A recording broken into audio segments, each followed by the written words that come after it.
Hi, beautiful souls. Welcome back to the Conscious Beauty podcast, where I discuss everything to elevate your mind, body, and soul. I am bringing on a wonderful guest that I met a few months ago in February at the Conscious Life Expo. He's a master herbalist and he knows everything about all the Chinese herbs. He understands plant medicine as far as how these herbs help your body.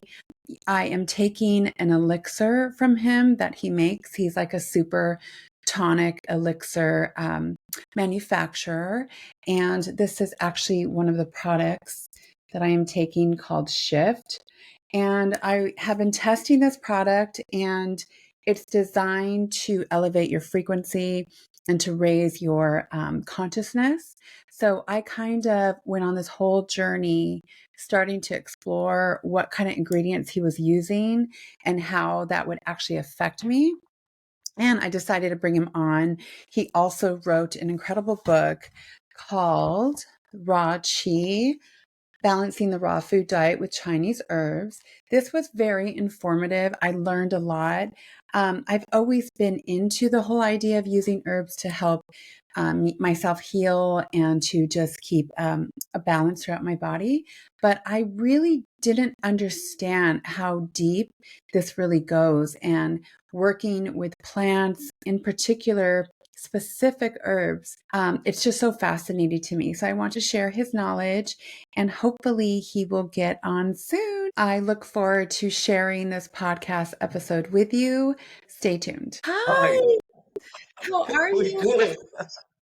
We did it. Perfect. Okay, so I want to introduce you to people who are not familiar with your work or your products. hmm I know that you're a master herbalist and you come from the Taoist tradition. Is that correct? Yes, Of the 5,000-year-old Gate of Life lineage. right. And I want to talk about that whole hmm history behind that.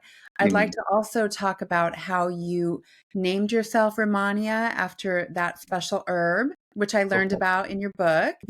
Yeah. And I wanted to share with everybody that I did, in fact, read your amazing book, hmm Raji, Okay. and how to balance, hmm a raw food diet with Chinese herbs. hmm Now, I have so many questions for you, but let's start off with the whole concept of the Taoist tradition, the Gate of Life lineage, and how you started from the beginning, if you don't mind. Sure. That sounds good. Yeah. This is my got my prototype of my new novel. Oh, Yeah. The one you're amazing. going to get a copy of. Yeah. Yeah. Okay. When I read it, we'll do another session regarding that. So let's go into the history of how you started. Okay. We're running. We're already Yeah. we're recording. Okay. All Yeah. right. Thank you. Thank you. Hi, Carla. Why? um, Thank you for your question. How I got started in this? Well, depending on whether you believe in past lives or not, I was told I'd been a Chinese doctor in a previous life, and I did trace down who I had been, and so supposedly I know who I was. But in this life, I was brought back to it, um, and in 1985, I had a then Chinese girlfriend who became my wife, and we decided to go to China, uh, somewhat for a honeymoon. And we happened to go to the north of China, where a place called the Manchurian province in the northern regions of China, where the tonic herbs that they use in their TCM system happen to grow. It's the primary place where the herbs are grown and protected. So we traveled north from Beijing up into a region that's somewhat like Vermont, New Hampshire, very, very removed from big cities, very natural place. And that's a little key for people to know right away that the herbs are clean. And depending on who, if you're sourcing them from me, you're always getting clean herbs because in 1985, I happened to go to the place where they grow, and they grow in beautiful forests. And now the Chinese government has gone into that region. It's called the Manchurian province, and they have designated that entire region a United Nations monitored biosphere, monitored by the Chinese government and the UN. So this is a very sophisticated system of making sure the herbs remain clean and pure and pristine. The Chinese government is very, very uh, uh, protective of their integrity of their medical system. They believe it's a gift to the world, and I do too. So then I was there in Yeah. 1985 with my then to-be wife, Sharon, and we saw the collectors coming into town with all the herbs on their back of their old wooden carts with the wheels going, and these peasants are sleeping like that as the mule cart came along with the herbs all piled up. So that night I had my usual insomnia, that's why I wrote so many books. I'm an insomniac.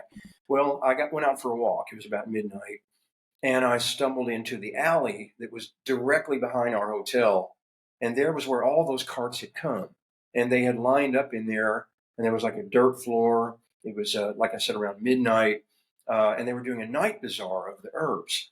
There was no electricity in there, so all of the collectors had these little propane flames for the light, they're like flickering on their faces. They were sitting there wearing clothes with like burlap bags wrapped around them. Really primitive scene. I stumbled into this. I was about 23 years old, and I was like, "What?"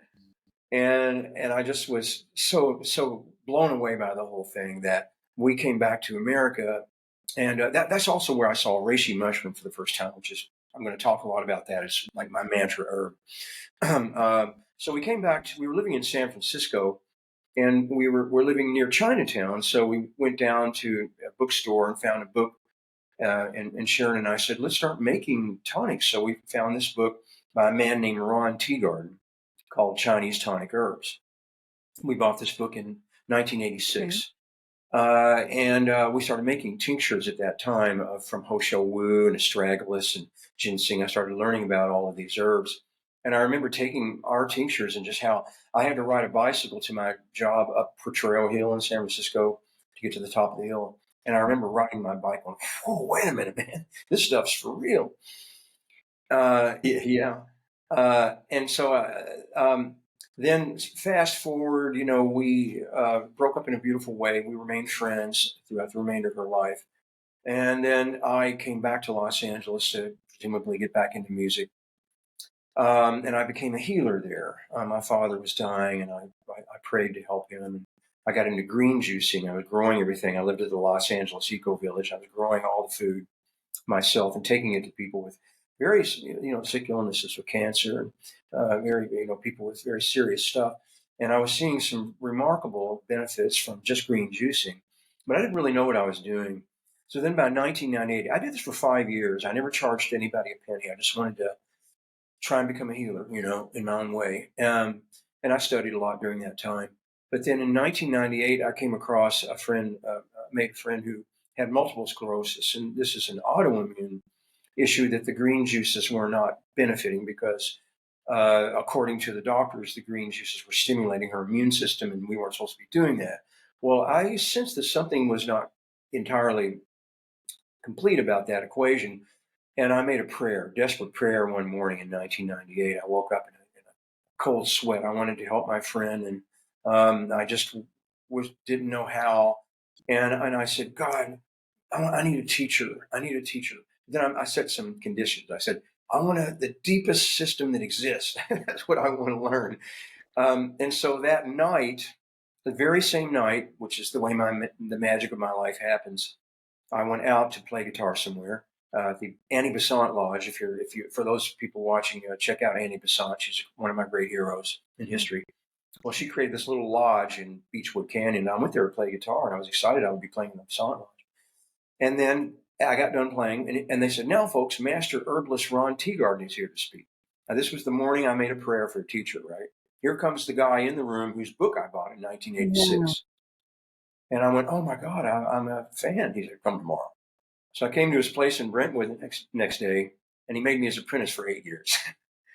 So that's where I learned my Taoist. It's primarily a Taoist herbal system that focuses on a class of herbs called tonic herbs. And I'm one of he and I are two of the only real true initiates in the Western world in our lineage. So that's how I got into it. Ron Teagarden is still with us today, correct? Yes. Yeah, he is. Okay. His And company's called Dragon Herbs. Although he's somewhat okay. retired now, I've looked around for him to say hi, and I think he's kind of retired. But he's still at it. That's amazing because I remember the tea garden growing up in I mean, I'm originally from Los Angeles. The tea Mhm. garden was a place that I absolutely loved, the one on Melrose. Yeah, And it you was found right it. in the Bodhi tree, correct? Like right next Yes, to it. And I that's used right. to go there all the time. And it's just a magical place, or was a magical place. I was Mhm. very sad that it's not Yeah, there anymore. yeah, I know. I That was think his place. I think I saw you there. Oh, possibly, possibly. I Yeah, started with it's him once amazing we how moved life over to San. circles back. Mhm. I started with him once we moved over to Santa Monica. This was about 1998. But Oh, okay. there was another place that opened called Tea Garden later that you probably remember because, you're too young to remember the original Tea Garden there. Okay, so then maybe I'm wrong. I don't know. Yeah. Anyway, No, our another Tea Garden store opened up, but it wasn't Ron Tea Garden running it. but were you there? No, it was someone else. They used Okay. the same thing. But they did the same Um, thing. I knew people who worked there. They made okay. tonic herbal elixirs. Yeah, Yeah, it was great. yeah.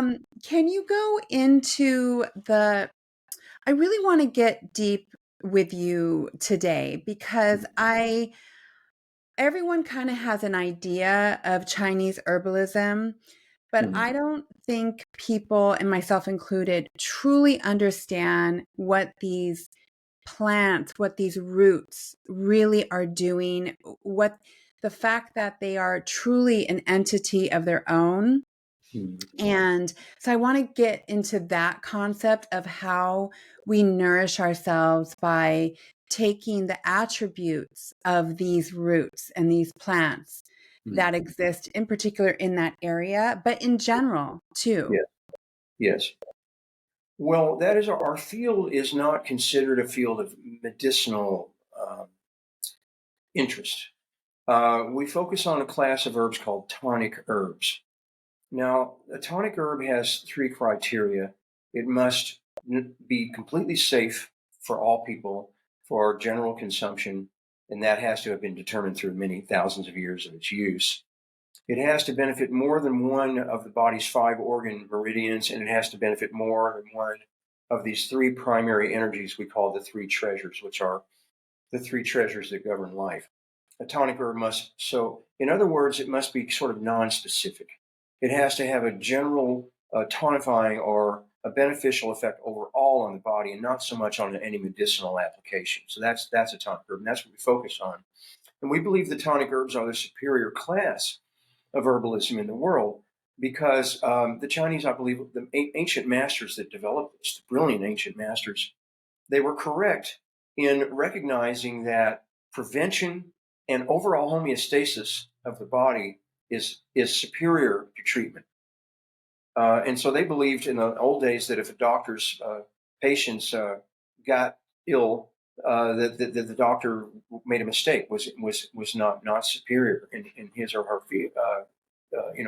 application to help them. And so over this time, the tonic herbs have come to be able to be used by all people safely and effectively. But there are ways to somewhat fine tune their directives.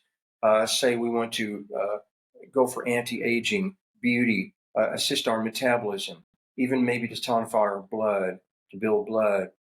We can do this in a very broad spectrum way with the tonic herbs.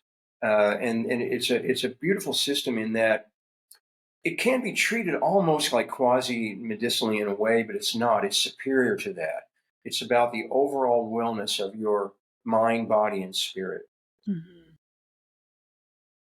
Yes, it's true. I think we're completely separated. Or actually, now in this generation, people are coming back to that concept. But for so long, it's just been in Western medicine, I should say.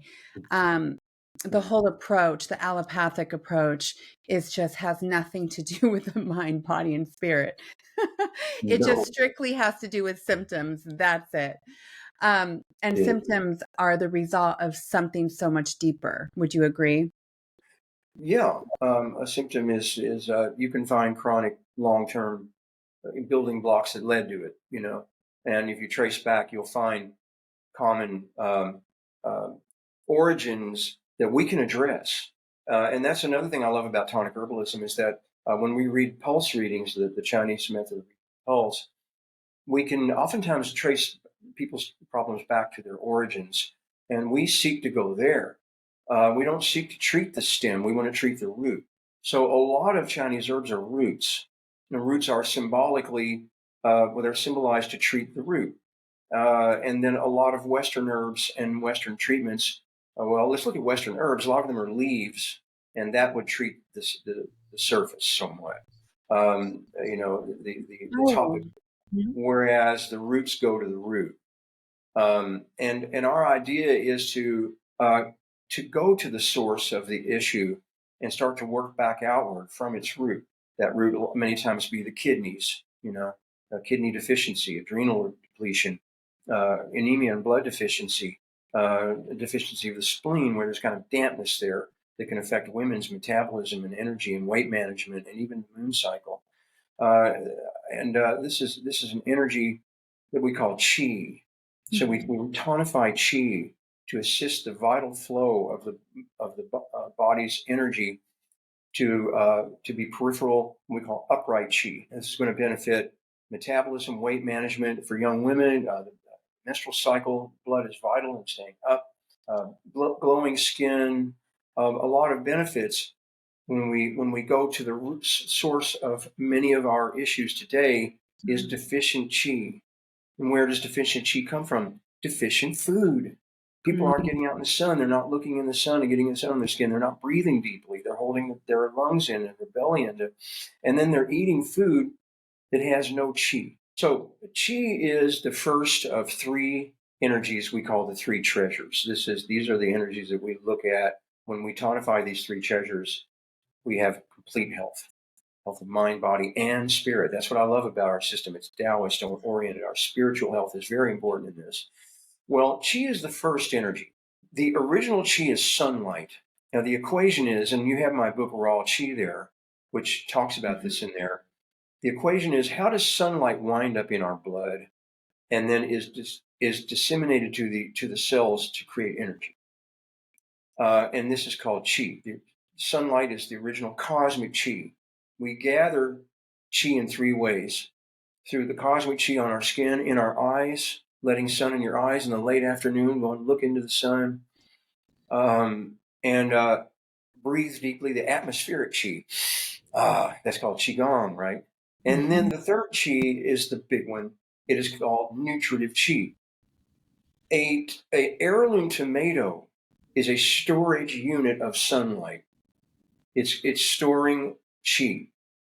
It's when we pick that heirloom tomato ripe and we eat it ripe, we're gathering very powerful nutritive qi that the body can assimilate it very easily into the blood and produce energy from it. And so that ripe heirloom tomato is a storage unit of sunlight. Well, how much sunlight is in a box of pancake mix or hamburger bun, or some American cheese? There's where the mistake is. There's no sunlight. The sunlight's been ripped out. If there was any there in the first place, it's been ripped out through some kind of processing.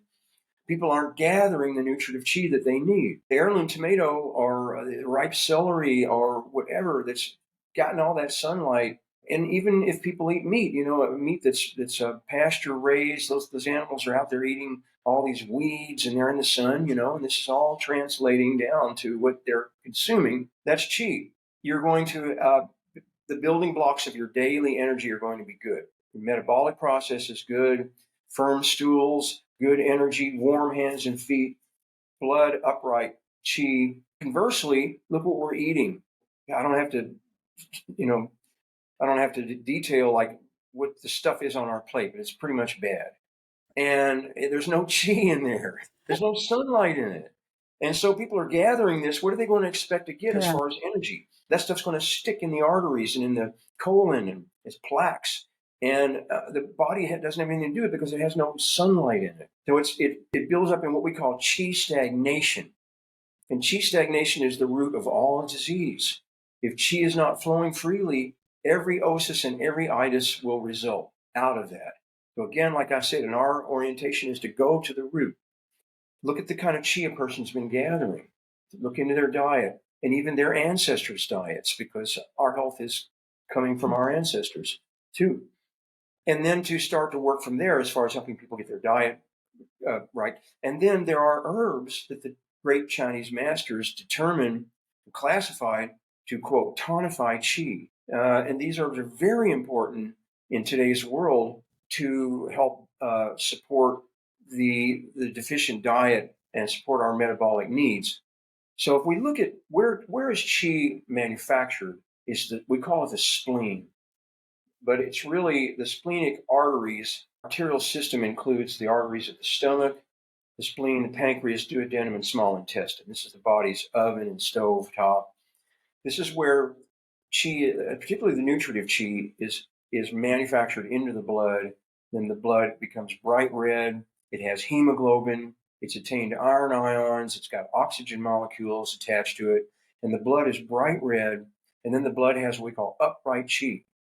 Upright qi. Now, again, we can use a young woman in many cases as an example to make our point. A young lady needs the upright qi in her blood, or else she's going to be bleeding heavily on her menstrual cycles, or else irregularities there, cold hands and feet, lethargy, breaking out at the time of the period, all of the problems that come along with that, darker, thicker blood, not enough qi in the blood.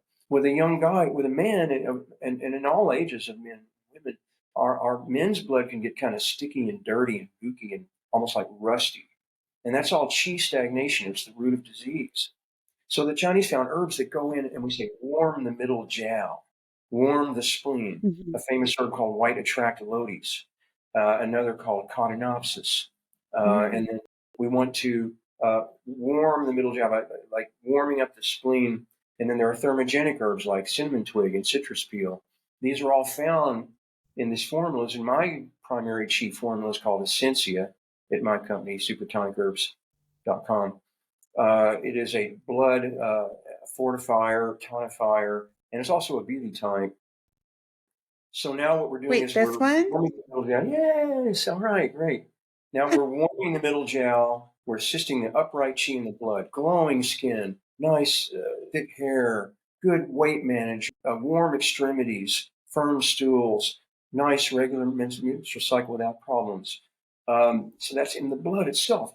The Chinese had figured all this out thousands of years ago. It's amazing how they knew this, and it's fascinating that what they understood about human physiology and how they meticulously located these herbs over thousands of years, that when we create these ultra sophisticated formulas to tonify qi, our daily energy, and this is so important with the deficient diet that we have, to drink our qi elixirs. When I was in LA a lot, I would work with the raw food restaurants, and we would make a tea called warm the middle jiao, the middle part of the body where the digestive organs are.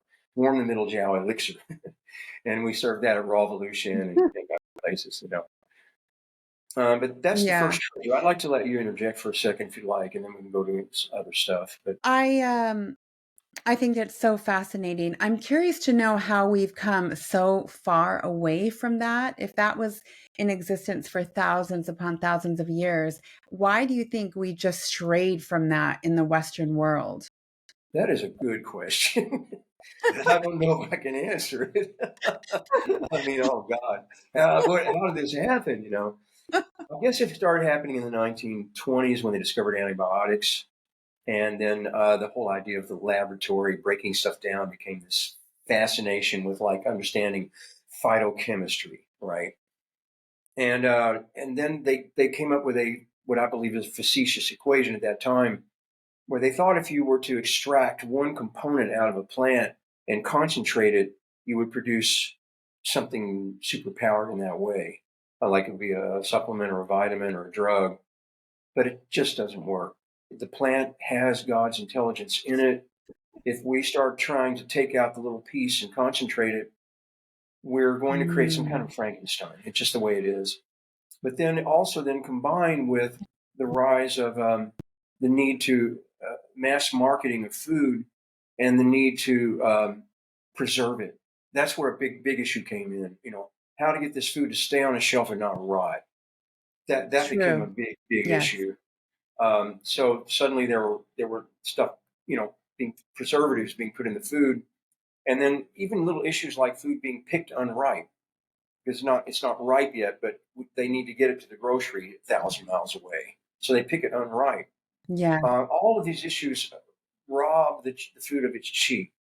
The Mm. processing of the food to make it again improve its shelf life, like drying it and powdering it into flours and things like that, and Mhm. removing the glutinous part, or removing the chafe and the fiber to leave only the glutinous part. That was just to appease people's taste buds when they went the bakery industry. It came up in France in the 1800s. They wanted their fluffy little bakery goods. But the Romans had figured out how to But they're take so good. the Romans had figured out how to take the outer part of the grain away and use only the glutinous part. That goes back to Rome, you know. Wow. So Fascinating. it's a cluster of domino effects that have led us to where we're at. It's quite for those of you who are watching this.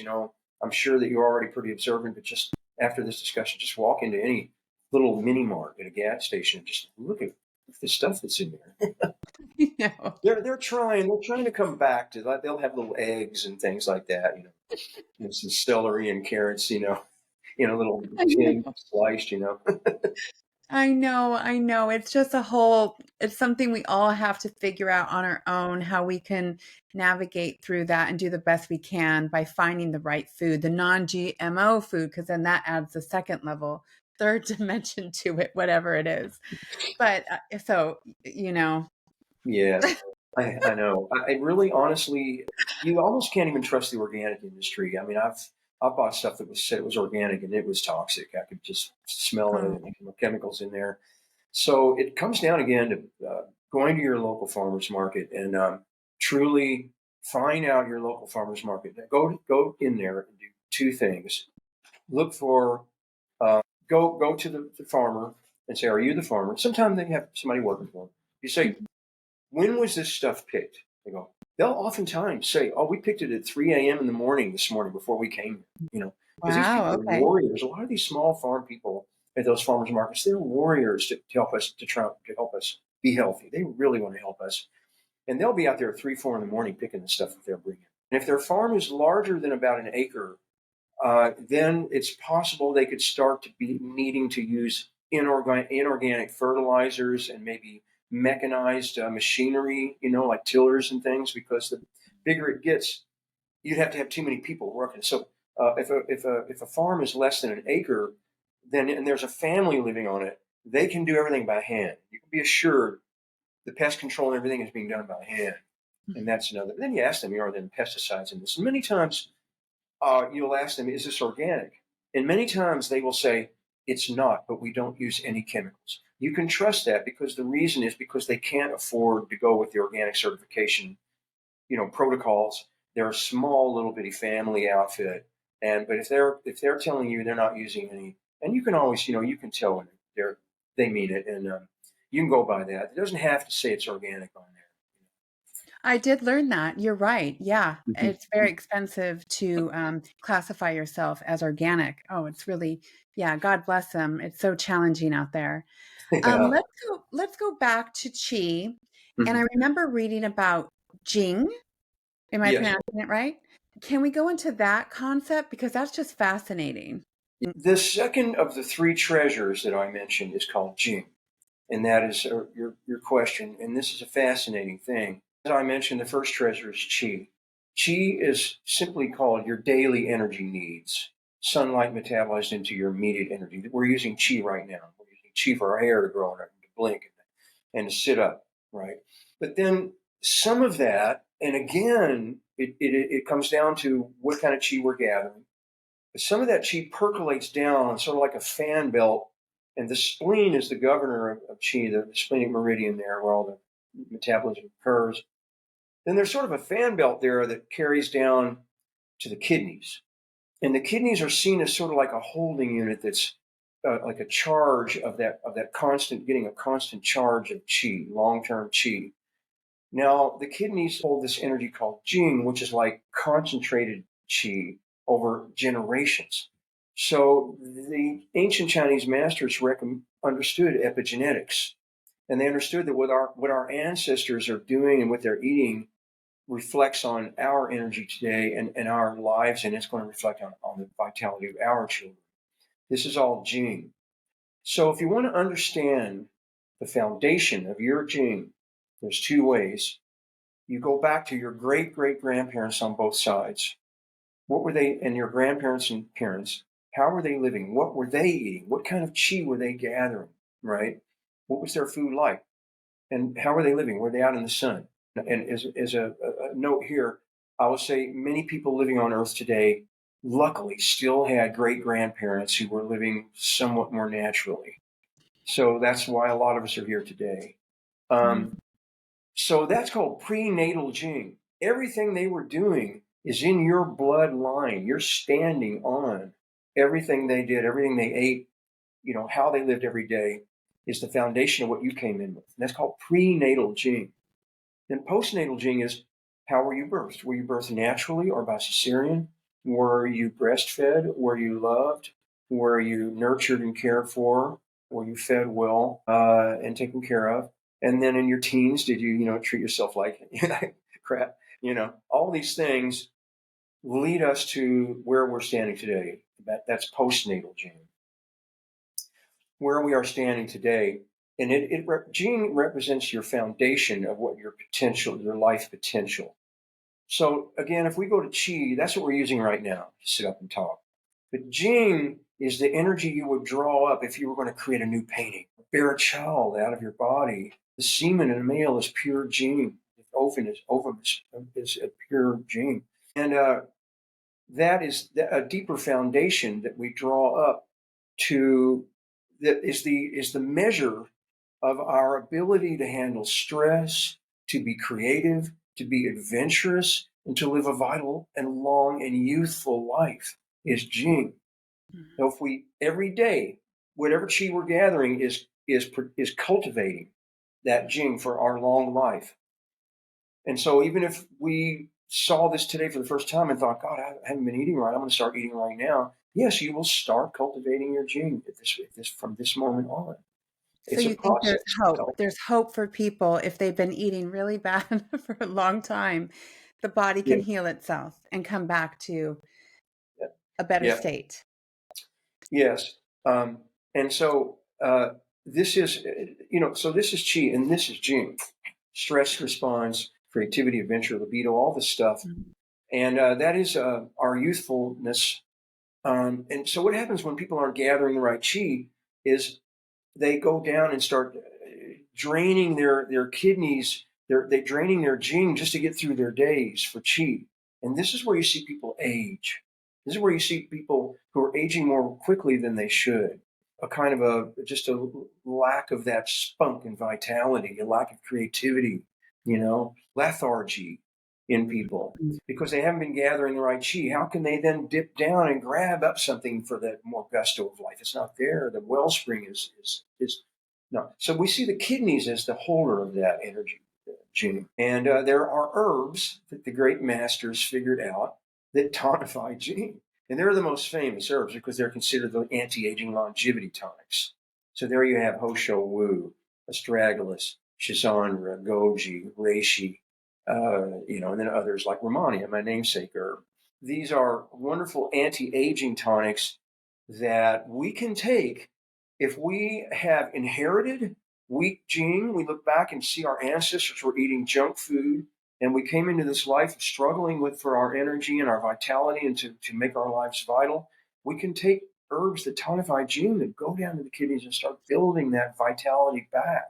Yeah. What would you say about people who don't have all their organs? Like, let's Well, say who are missing a kidney or uh, some any. people might only have one kidney. Some people Yeah. some people are born with one kidney.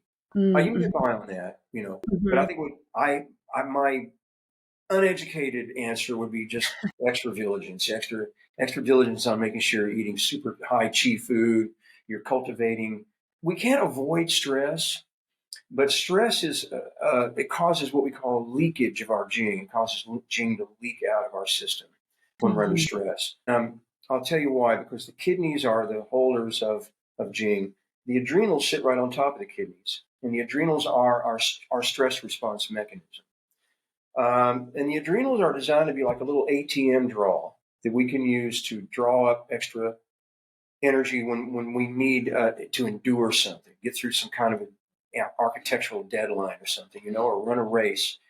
The adrenals are there to help us get through, but the adrenals are designed to kind of give you only a certain draw of that daily energy. And if you continue dipping down, like say you don't have enough chi and you're not eating right, but you're on some kind of a thing where you've got to keep up on something and you've got to stay energized, your adrenals will give you what it needs up to a certain point, and then they'll go, stop, I'm fatigued, boom. And there's like a kind of a crash.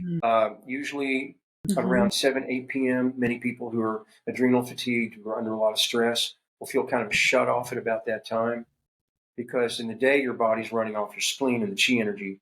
Come about 8 p.m., if you needed to keep going and you would go into that, what we call proverbial burning the candle, your adrenal would be drawing up from your kidneys to do that.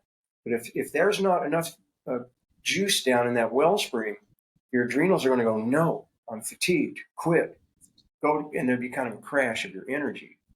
Well, the Chinese have a saying, Mhm. it's okay to be fatigued. That means your adrenals are saying stop till tomorrow. But if you start feeling fatigued, it means you've been dipping deeper into your Jing and there isn't a whole lot to draw back on. And if you were to get under an incredibly stressful episode, it would be difficult for you to stand up to it, because you'd be vulnerable. And so this whole thing is Mhm. about the measure of our lives. Sorry. There are two branches of Jing. There is what we call Yin Jing and there's Yang Jing. Yin is the accumulation and storage of energy into an organism, and Yang is the use of that energy by the organism. That's what it really means. Yin Jing means taking in. So there are herbs that tonify Yin Jing, like Ho Shou Wu and Rehmannia and Shazan Ringoji are Yin Jing herbs. So you could take a person who's really debilitated, who just doesn't have a whole lot of spunk, and maybe they inherited that. Like I said, a lot of children today, their parents could be junk food all the time. They're not, have any gumption. You could give them Yin Jing herbs to start to refill that wellspring. And then there are herbs called Yang Jing herbs, which include cistanche, epimedium, which is a folk name is horny-goat weed, which many people have heard of. It's a great herb. Some of the animal stuff like deer antler, these are considered Yang Jing herbs. Morinda is a good one. So what these do is they can be used by people who need athletic, endurance. For like now, you can take Yang Jing herbs, and they don't drain the wellspring. They're like giving you stuff that keeps you filling up while you're getting that ability to endure. And so they're very, very Mhm. important in our world to be able to keep up with the pace of the stress and the multitasking that we have to do in our lives. Jing is the measure of all that. Qi gathering the energy, Jing Mhm. holding it for use for the powerful stuff in our lives. Which herb have you found to be the most amazing, powerful, mind-blowing herb that you've come across? Well, reishi is my mantra. Um, Although I will say I've become a big fan of Shilajit now, big fan, and Oh, I actually wrote a uh-huh. book on it that will be coming out relatively soon. But let me go to reishi. Um, it's I think it's involved. I think it's actually involved in our evolution at this point in time. I think that if we want to start looking at a little bit of a bigger picture in this discussion, the human race is at a crossroads. And I think you see it because you and I have had discussions about this, where we have to evolve. The planet is going to make us, and that's somewhat the way that evolution works. Is that an organism is compelled to change because its environment compels it. It makes it happen, and that's where we're at. What we're going to have to do is come into our heart chakras, our heart chakra.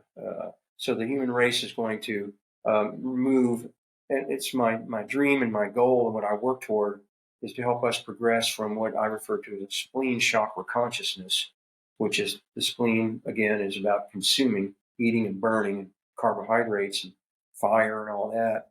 That's what we've been doing for the last, 200,000 years since early Homo sapien is burning stuff, right? And it's about power. It's about power, wanting to have power over nature, over each other. Well, the planet will no longer sustain that. We're pioneers. We see that. The rest of humanity is going to see it relatively soon. Well, we have to make a change. So if I look at evolution, I think in terms of the chakras, I see that the heart chakra is the next one up, and that is the middle chakra in the seven chakra system between the physical body and its evolution, and then the entering of the spirit at the heart. Well, that said, reishi mushroom is said to go to the heart chakra to open it up and enable that spiritual outlook to start to manifest in your life, spiritual energy around you, the benevolent energy, the energy of sharing, gifting, giving, reuniting, and giving back to our planet what was taken. I think that reishi, out of all of my work being an herbalist, I focus on what component of this evolutionary shift can I help support. I think that this mushroom holds a key that will open up that mind frame and that open up that heart chakra for everyone who takes it. And so if you go back and look at ancient history, there are scroll paintings that show old masters holding a reishi mushroom, just like blown away by this thing. And there are scroll paintings that show the earth here. Here's Lao Tzu and Kuan Yin and their students, and then there's a rock precipice and a reishi mushroom, and then up here is heaven and the emperors flying around on dragons, and the immortals, the ancient immortals of our lineage. They're said to be immortals in our lineage. And so reishi is called a bridge between earth and heaven. It's sitting there in the middle. I love that analogy. And Ron Teagarden, my teacher, was really, really big about all this too. I don't think he focused on it as much as I do, but I knew he knew in his heart what I know and I'm saying about this is that reishi mushroom could be a harbinger to help us, begin our entry into a new phase of our collective evolution as a species, and we will make this planet a green paradise again. That's what all my books are about. In fact, my new novel is about some young children who do that. Beautiful. Yeah, reishi mushroom is called the herb of spiritual immortality. It's called the mushroom of good fortune. I just get reishi in your life. That's all I can say. Let me see that you gave me this to try the shift. Yeah. Okay. There you go. Yeah. So can you tell me because when I met you, you had asked me what my ailments were, what my concerns were. Mm-hmm. And I said to you, my biggest concern was negative energy. I didn't want to be around it. I just didn't want it in my energy field. And negative energy, which is impossible to avoid, but I wanted to focus on raising my frequency so that I wouldn't experience something from a lower density. Right. And that's asking a lot in a 3D world. But but you had recommended this one. So tell yeah. me really quick, and we can do a deep dive on all your stuff, but Okay. this one in particular, you recommended this one. I've been taking it since February. I actually feel something, but it's hard to explain what it is I feel. Okay, well, I love the chronology of this talk because it's actually going to lead us to the third of the three primary treasures. We've talked about Qi, your daily energy, Jing, the accumulated for future use for your longevity and your children. Shin is the third treasure. This is called simply spirit. The third treasure, if we tonify Jing and Qi, we radiate a kind of a light of, we feel protected. We feel empowered. We are, Ron Teagarden told me when I first met him, the first day I met him, he said, you're not only going to be an herbalist or a healer, you must be the light. And I remember that. I'll never forget that. Shin is the light. But if we tonify Jing and Qi, we can actually start to radiate that light. That is then a term called Shin. So the formula shift that you just showed me is all of the primary herbs that are classified to tonify Shin. They're all to tonify the spirit. in the Chinese Materia Medica, every single herb in there is classified as supporting spiritual balance and health. And that's why I'm in this. I would not have been interested in this system if it were just about helping people have a healthy body, more sexual potency or something like that. I wouldn't. I mean, I might engage a little in it, but really, when the Shin part was what really moved me right away. Well, reishi is the top Shin herb. It's the number one. Our going to that heart chakra, opening it up, particularly the red reishi, which is called Ganoderma lucidum. There's a number of different types of reishi. This is the one that's showing itself to us in the world. It is in primary herb in shift, along with other herbs that tonify the spirit. There's one called Spirit Poria, which exemplifies our Taoist roots of our system, because it's said to help a person liberate the energetic gobbledygook, yet stay grounded on their Tao, their path. Stay on your path. See, the Taoist root is to stay grounded and slowly and vigorously and diligently reach your highest point. So this herb, Spirit Poria, exemplifies that to help us clear whatever obstructions are to that path, yet see it clearly and stay on it. Another herb in there is asparagus root. Asparagus root is the herb the Taoist monks claim can make them fly. Now, I want to say, please don't take this and go try and fly. You have to be a real master to give that a shot. Don't do it. Not until maybe next life. Okay. If you combine, you see, and here we get into the brilliance of the Chinese Materia Medica. When you combine asparagus root, which you do start to have dreams of, like you're liberating, you're flying. You can start dreaming flying. That means you're letting go of old earthbound psychic and spiritual baggage. That's a symbol of that. But yeah, we've got the Spirit Poria there to hold you in your Tao. So there you have some of the beauty of the alchemy is a bit expressed right there. And we have albizia flower in there, which is said to help a person overcome heartbreak, anxiety, and stress. All of the herbs in the formula, polygala is very important. It's called the Shin stabilizer, what that means is, say a person was trying to get off of an addictive substance. This could stabilize them to stay on their fast, to not go back to that which does not serve their higher good. So it's called a Shin stabilizer, or it's called the will strengthener. Strengthen your willpower to do that which is right for you. That's what's in this formula. That is amazing. When I had to start my new company, Super Tonic Herbs, I had one of those, conflagrations that we have a lot of times where our first effort out the door, our first company, we didn't exactly do everything right. And, suddenly we got to do it again. Yeah. So actually going back further in my life, around 1998, when I met Master Teagarden, I considered myself to be possessed by it. I was just angry. I had these really negative thoughts and impulses. I had a very dark view of the world. My art was pictures of just junk and junkyards and stuff, and kind of this bleak view. And I was trying to find a way out of that. This was 1998. I'd been dealing with it for a long time. The way I grew up in Kentucky, I grew up in kind of rough side of town, and I had a kind of a angry view about things. And I met him, and when I saw the reishis all over Master Teagarden's parlor, something said, take it. So I went home, and we had reishi capsules, and it said to take 9 to 12 capsules a day. Well, I had the thought to take 15, 5, 5, and 5. I did that diligently. And it was about the 5th morning I woke up, and I remember the light was different. The light was like brighter, and it seemed to be loaded with mycelial, like with mycelia. Like everything was connected. Everything was, I'm getting the sun rays on my hand. Look at that. There's a window right here. So my life changed. I met the woman I loved for 15 years, beautiful Chinese woman. Everything. I was Ron's apprentice for 8 years. Started Shaman Shack, my old company, and life was, reishi really.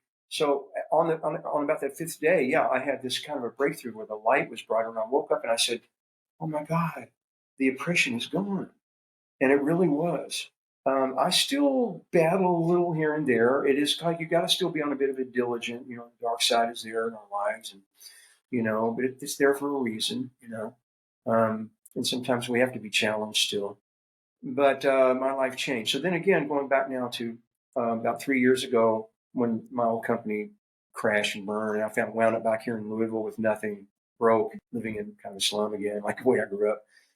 And I was really depressed. All I had was a bunch of my shift form. And I said, oh my God, and I took a big, glass and drank it and went out for about an hour later. I was running and I went, I had that what I call the reishi experience where the light changed. Now suddenly there were mycelia kind of hooking me into this web of the universe. And it's this experience that I call the reishi experience. And I went, oh my God. And then suddenly I went, well, I didn't like my old company anymore anyway. I wasn't paying any attention to it. And all those people in California that kicked me around, I didn't like them all anyway. So I was liberated, and I started this new company, So sometimes out of tragedy, something great can emerge. When we are taking Shin herbs, they seem to facilitate the removal of like whatever the tragedy is. You've got to learn what it is, but then you're able to move on, overcome it, learn your lesson and let go of it and be moving on. The tonic, for people who have trauma, childhood traumas, people who have just kind of angry tendencies, reishi could be very, very, and that shift formula could be very, very beneficial. Just anyone who has anxiety. Quick question about reishi. Are there different levels of potency that one should be mindful of? Very, very, very good question. Yeah, and I'm glad you asked it because that's something we want to go over. There are levels, standards of quality out there in the world that we want to make sure that we're upholding. When I got into all of this in 2006, I started my first company. I left Ron T. Garden at that time. And I was working with whole herbs at that time because I didn't trust any kind of manufacturers to be involved in my products. And at that time, the average herbal product formula of powder usually had up to 100% maltodextrin in it, maybe sometimes 200% maltodextrin. And it was in there presumably as we call an excipient to keep it from hardening. Sometimes the herb powders will harden into a little big lump inside the capsule.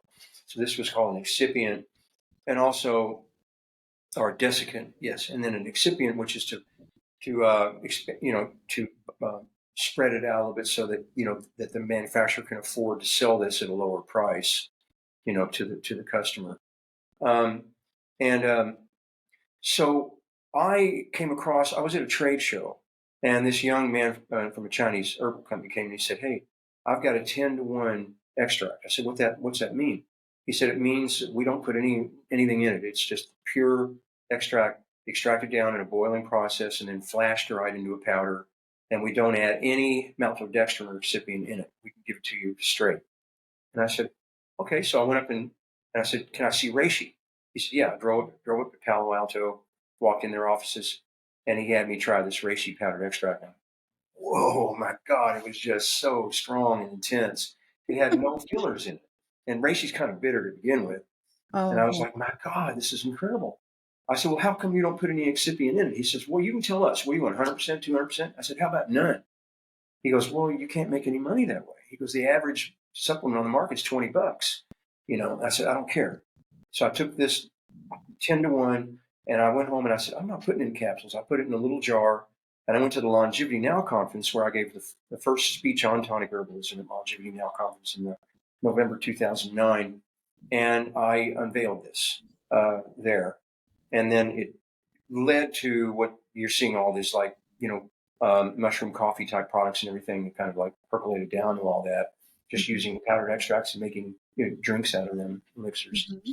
So then once I knew I had pure excipient free, I then found a supplier who supplied all my herbs that way. There's no maltodextrin. They're all 10-to-1 extracts. And so when you're looking at something like a reishi powder product, and then, yes, those mushroom coffee things, look on the back and make sure it's a 10-to-1 extract. And in the case of reishi, say the fruiting body only. You want to see the fruiting body only, not the mycelial part. Mycelial part's like filler. So these are things that you learn as you go along, how to find the quality. And then we go back to where were they grown? Yes, my stuff is all grown up there in that Manchurian province of China where I went in 1985 in UN protected biospheres. I know where my herbs come from. My reishi is grown called semi-wild, where they go out in the woods and they plug oak logs with the reishi, sporulated reishi, and then they bury them and put a tent over it so they can control Mhm. the light, but it's still out in the woods. And this is called semi-wild.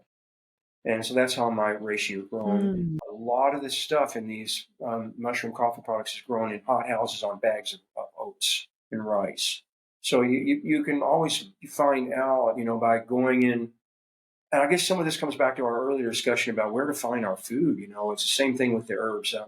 Always go for a very reputable, somebody who can answer all your questions. If they can't answer your questions, don't buy it. And so let's continue with Shen. So these plants, I think in general, we're so uneducated about the intelligence of these plants Yeah. and what the plants are doing for us, how they communicate to us. I Mm. mean, I definitely believe animals and plants communicate to us all the Yes. time and we're not necessarily aware of it. But Yes. I want to dive into how when you consume, like an example, some of these roots that you're referring to, they grow in some harsh conditions Yeah. so that when you consume them, you kind of take on the attributes that they Hmm. had to create to be able to adapt to Yeah. those weather conditions. Right. So in a sense, it's bestowing its Yeah. knowledge to you on Yeah. how to thrive, Uh-huh. right? In a sense. Yeah. Oh, So I'm that glad. part, uh-huh. No, I'm glad that you've studied that. That's really cool. Yeah. Um, Well, I want to dive into that because I think people don't truly understand that.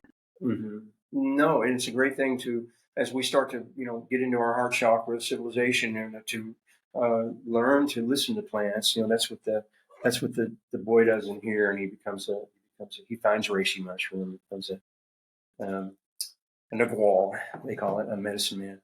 Um, Oh, and that my okay. book will be out hopefully by next week. I'll have it. Um, anyway, yes, the plants and their genetics and us are very, very similar, very close. That's why there are psychotropic plants and mushrooms and things that make us trip out and and change alter their nervines. Stuff like kratom and stuff acts like a nervine to calm, to dull pain and stuff like that. Be careful about that stuff, by the way. It's highly addictive. Um, Oh, really? Okay. yeah, yeah, yeah. I mean, you could take a little bit of it sporadically if you have a lot of pain, but just not on a regular basis, it'd be okay. But these plants have intelligence that they do. Our body recognizes it and responds to their genetics and their phytochemistry. Now, what you primarily said a minute ago, you were somewhat speaking, referring to a class of herbs that is a new area of study, uh, primarily since 1947. But the Chinese and the Indians they already knew this way back. Ayurvedics knew this way back. But a scientific study starting in 1947 has been looking at a class of herbs called adaptogens.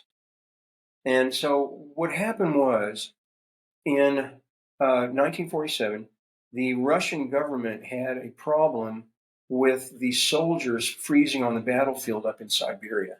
But they knew there were people who lived there who survived the winters, who got by just fine. Their soldiers couldn't survive. So the Russian government contracted a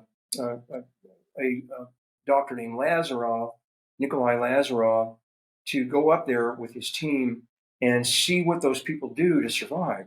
When he got there, they said, "Well, we take the golden route." They said they took him to this plant, which was he later found it to be Rhodiola rosea, which many of us have heard of now. But here's a bit of your equation in it. When Lazarov looked at this plant, he sees this giant Christmas tree looking succulent plant growing out of a tundra. There's nothing there. There's no grass. There's rocks. There's nothing. And then suddenly there's this just big Christmas tree looking thing with flowers on it. And so these people would have long ago, in the early Ayurvedics and the Chinese, and how they figured out their herbs was they long in the beginning was they said, how does this plant survive here? And maybe if we take it, it'll help us survive. So these people had tested their survival to this plant. Lazarov took it back to Moscow. At this point, they could look at phenotypes, and they determined it to be a species of rhodiola. And they found that it had like 7 sets of RNA and DNA, whereas humans have 2. So we're called dipole DNA. That's why you can't genetically manipulate us very easily. And that's why you can genetically modify a plant, because it has all this extra DNA. But this plant developed all that DNA because it has to survive out there. It has to survive super cold, super hot, super dry, super wet, right? Wind and sleet and ice. And so it had to develop its ability to adapt to all of that. So then Lazarov gave this herb, the root of it, people said, particularly the strong part of it, gave it to control groups there, and it found out that they helped them adapt to stress. That stress triggers didn't seem to affect them as much. You're like, and so he coined the term adaptogen, which is a beautiful term. Now you will start hearing lots of stuff. Everyone viewing this, I'm saying, the talk about adaptogens. Adaptogens. So a lot of it, I don't think they know half what they're much of anything what they're talking about. It's just a nice term to throw around. But an adaptogen is an herb that is it goes to your adrenals, and it helps replenish your adrenals so that you can adapt to stress. And that's going to benefit your gene. So adaptogens are almost a class of gene. They're protectors of gene, protectors of your vital energy at your root. The guy who coined the term stress, a guy named Hans Sale, a Swedish endocrinologist, he said that no vertebrate organism can respond to constant stress. We're not designed for it. We're designed, and that may be another talk we could have, because we could get into this for quite a while. We don't burn people out here. But really, humans are designed to deal with acute stress, particularly men. Men are designed to deal with acute stress episodes. Women are actually designed to be more protected from being stressful. And now, we know what's happening with that now. And that's where our discussion could go next time, if you like. We're just touching it here. But the adaptogenic herbs go there, and they help you. They found this plant could adapt to the stresses of its life, and it helps us adapt to the stresses of our lives. Rhodiola. I use Rhodiola craniolata, which is considered to be the original species of rhodiola. It's from Tibet. Other adaptogens are Gynostema, is a great herb, astragalus, ginseng. But it turns out that most of the tonic herbs in the Chinese Terra Medica have adaptogenic properties. Okay. Because that's their mechanism of tonifying more than one treasure. Did I say that earlier in the beginning? A tonic herb has to tonify more than one of the 3 treasures. Yeah. Yes. That's its adaptogenic ability. Okay. Going back to Rehmannia, why did you name yourself that? Because I know that's not your original name. My name's Dean. Yeah, thanks for the question. I loved the herb. It came. I felt like it was an unsung hero in the whole system of herbology, and the Chinese call it the kidney's own food. It's a yin jing herb of the highest order, right there with Ho Shou Wu are the 2 big ones. And I had an admiration for it and an attraction to it because it's this black, greasy herb. It's like pitch black, and it tastes good. You can eat it. And I just had this. So then one day it was 2009 when a bunch of stuff happened to me. I finished writing my first book, Human Thresholds, and I was at the Eden Hot Springs retreat, where this book downloaded to me on the way there. Intense downloading. About 1 a.m. the previous night on the Arizona Outback through the Apache Reservation, the idea for this book just hit me. But then, so I went to this hot spring retreat for about a week. I cleaned my body, spirit, and soul really well. And we were in a sweat bath. It was a lot of luminaries were in there in my world. And one of the leaders said, "Hey, here's a shaker. Anybody can grab this and make an announcement." And I grabbed it and I said, "Oh, my name is Rehmannia." That's how it happened. That's amazing. I love that story. random things like that. Yeah, It's wonderful. It's just it's like so natural, you know, you just yeah, got that information, you connected, yeah, and it was like, yeah, bam, that's it. yeah, yeah. That's incredible. Can we go back quickly to the blood? I think that blood, to me, our blood is one of the most fascinating topics because I don't think we understand Mhm. how the blood works. I don't think we're just so disconnected from our bodies. Absolutely. Many of us, right? We don't Yeah. understand how the organs work, but the No, blood in particular is the life force that keeps us. yes. So, Yeah. can you dive into the philosophical part of it? Touch on the scientific part, but it's really like Hmm. it signifies so much. Hmm. Well, yes. Does that Yeah, and question make I think sense? it merits coming back to the blood. It really does, because it's a fascinating issue, and we can touch into some other things involving women's health here too, briefly, that I didn't go into before. But the blood is the carrier of chi. So the blood, chi is it is inserted into the blood, and then the blood distributes chi to all of the cells for its nourishment. So that the blood has to have mobility, it has to have upright chi, it has to be able to hold hemoglobin and oxygen and iron. The In the diet we have iron ions come in, and there's 4 iron ions in every red blood cell. The spleen is the place where the red blood is tailored to begin its transit through the splenic arteries, where it's going to pick up the heme iron from the food that we eat. And the iron, called ferrous iron, is then invested into the blood, and this causes the blood to have a very, very subtle magnetic charge, which enables it to attract and hold hemoglobin. This is forms of tens of thousands of proteins and oxygen molecules. When that happens, we say the blood has chi in it. Now, when the blood has chi, it's going to be bright red. The blood itself is going to be bright red and very, very, slippery and easily mobilized through the body. And the blood will have what we call upright chi because of that magnetic principle that's in the iron ions and in the hemoglobin. Upright chi now, because we cannot expect the heart to pump the blood all the way down to our feet and pump that back. There has to be kind of a innate levitative energy, chi, assisting the peristalsis of the arterial vascular system, get the blood back to the heart. So the Mhm. chi is part of the cosmic force that gives the blood its mobility. And then when the blood is flowing freely, upright chi, glowing skin, warm hands and feet, and a young woman is going to bleed very lightly in her menstrual cycle, like maybe a couple of days. You'd have about a tablespoon of bright red blood. That is ideal. No emotional turmoil, no pain. That's ideal. When the blood has got a lot of chi, that's what we would ideally see. Now, what are we seeing conversely in our society? And I deal with it all the time with young women who come to me, and I do their pulse, and their spleen chi is just completely cold and damp. Water can affect this too. We'll get to that. And you'll see young women overbleeding, even with all of the anemia, and cold hands and feet and breaking out around the time, and all kinds of those problems. It's from not gathering enough of the chi we talked about, not gathering the sunlight in the food, getting that into the blood to fortify it. So again, it does come down to the diet. But now we have to look at this. A lot of us who are conscious want to choose a vegetarian diet or vegan diet.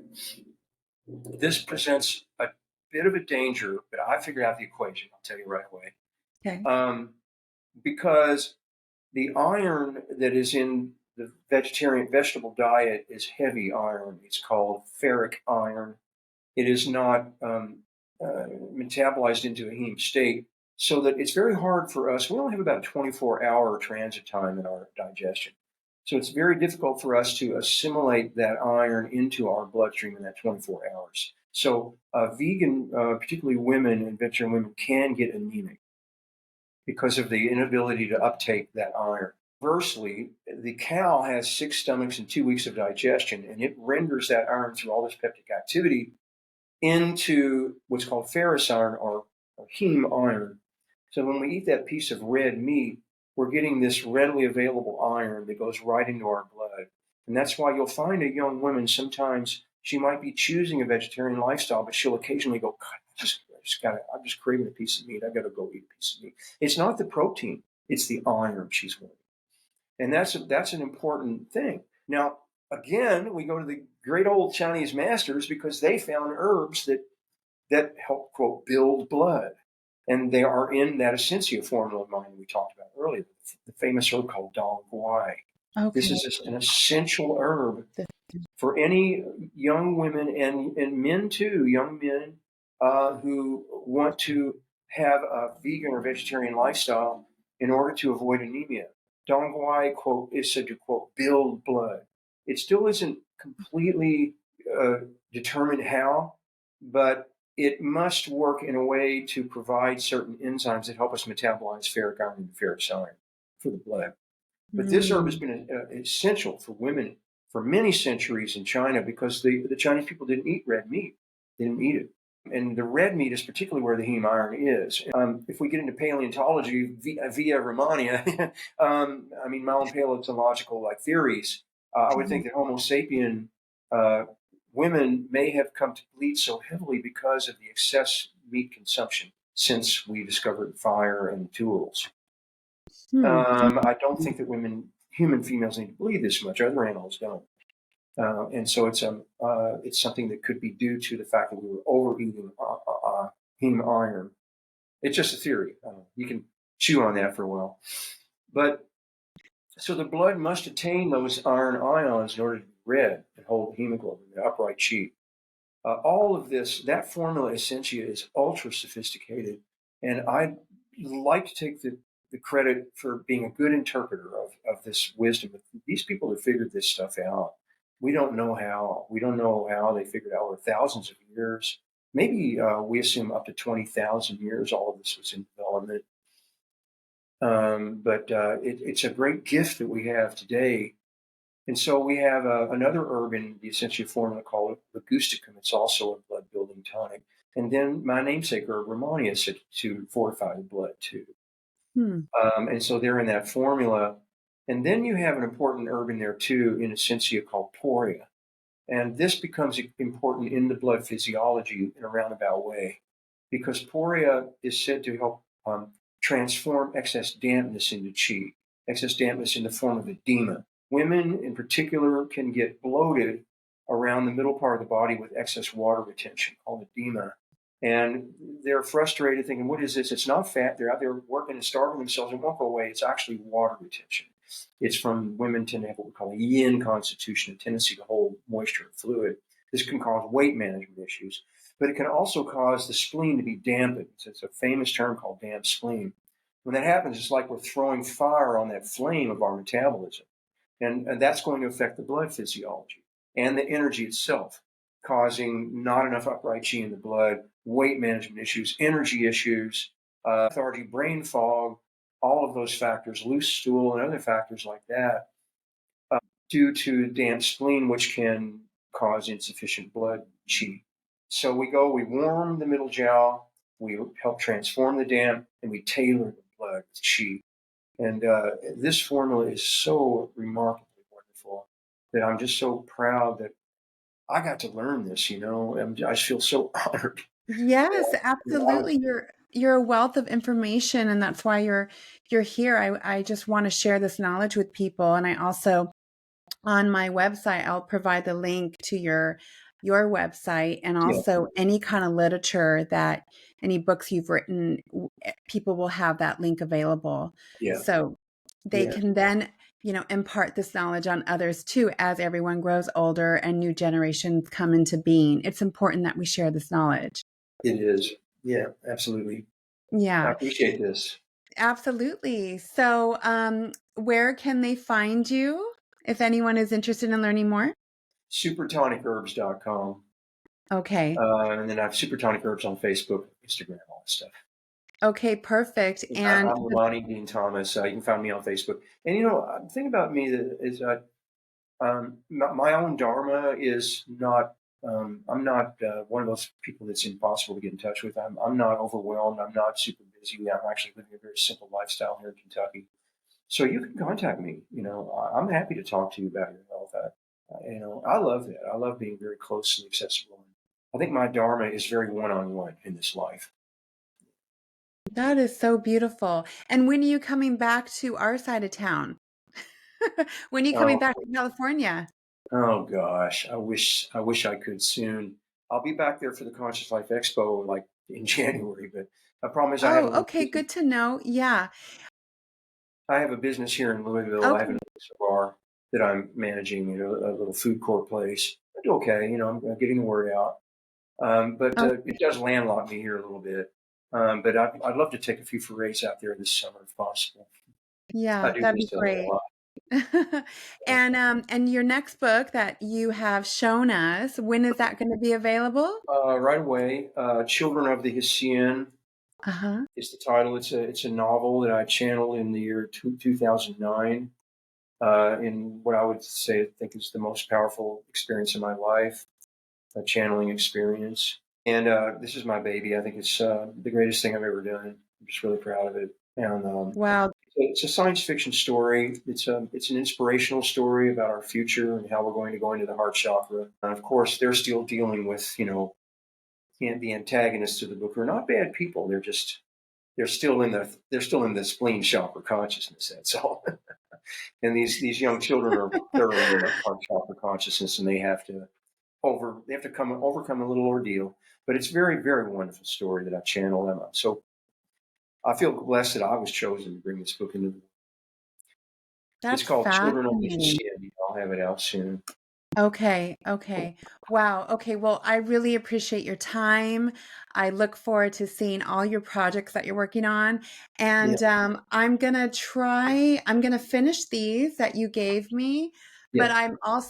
I'm interested in testing more. So the more, yeah, especially my 17-year-old son, Oh yeah. he, he plays water polo and he needs some extra chi, but he needs the jing energy Yes. for it's such a rigorous sport. So yeah, that's really good to know that you have products that may help him. Yes. Yes. Oh yeah. Oh yeah. My endurance form would probably be great for it. Oh, okay, good to know. Yeah. And Yeah. if anyone also is interested, you guys can use my code, right, Yes. which is Yes. Carla Mm-hmm. 10 for Yes. 10% off. Carla 10. Mm-hmm. Yeah, perfect. Yeah. Okay, and I'll have that featured in the link below. Yeah. You can use that and get. There'll be a little code box when you check out your stuff. At the end, there'll be a little box. Put that in, and you'll get a 10% discount. Mm. Okay. All right. Great. Well, then have a wonderful evening. You Thank you too, so much Carla. for joining the Conscious Thank you Beauty so much. Podcast. Okay. Take care. Bye. Bye. Bye.